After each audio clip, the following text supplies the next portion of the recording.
Haru satu keluarga nampak tersenyum bahagia berboncangan menggunakan sepeda yang telah dimodifikasi seperti motor.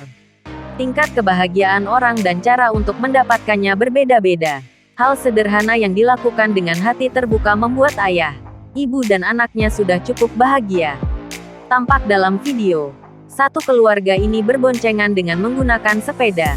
Uniknya sepeda pada video tersebut sudah dimodifikasi menyerupai motor. Helm yang dipakai oleh ayah dan ibu dalam video tersebut berbentuk unik. Ibunya menggunakan helm berbentuk tabung gas sedangkan ayahnya berbentuk tekon.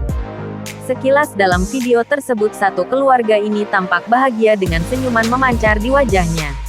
Anaknya yang menggunakan baju berwarna kuning juga tertawa ria di pelukan ibunya.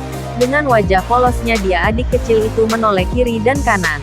Video tersebut sudah ditonton ribuan kali dan mendapat banyak komentar beragam. Tak lupa juga netizen mendoakan kelancaran rezeki dan kesehatan untuk keluarga ini. Jangan lupa subscribe, share, komen, dan like ya!